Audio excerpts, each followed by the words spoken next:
কেন্দ্রের জনবিরোধী বাজেটের বিরুদ্ধে এবং রাজ্যকে বঞ্চনার প্রতিবাদে বৃহস্পতিবার বিক্ষোভ কর্মসূচি করে তৃণমূল।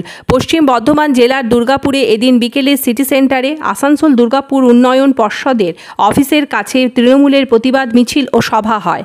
উপস্থিত ছিলেন দলের 2 নম্বর ব্লক সভাপতি উজ্জ্বল মুখোপাধ্যায়, জেলা মহিলা তৃণমূল সভানেত্রী অসীমা চক্রবর্তী, পুরসভার প্রশাসক মণ্ডলীর সদস্য রাখি তিওয়ারি প্রমুখ।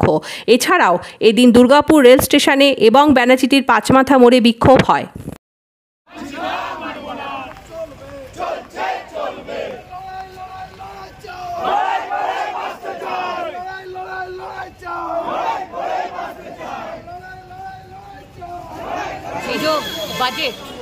যেই বাজেট পেশ করেছেন, বাজেট মানে আমরা কি জানি যে সাধারণ মানুষ, নিম্নবিত্ত, উচ্চবিত্ত সবাইকে নিয়ে জনগণের বাজেট আমরা জানি, কিন্তু এই বাজেট উচ্চবিত্তের জন্য হচ্ছে। সোনার দাম, রূপোর দাম এগুলো কমছে, অথচ সাধারণ মানুষের যে রোজকার দৈনন্দিন যে জীবনে যে জিনিসপত্র লাগে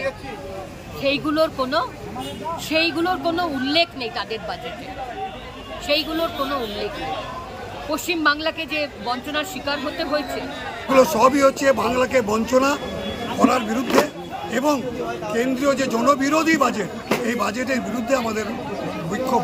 এই বিক্ষোভ আমরা করছি। আমাদের বিক্ষোভের শেষ হয়ে গেল, আমরা একটা মিছিল করে শেষ করব।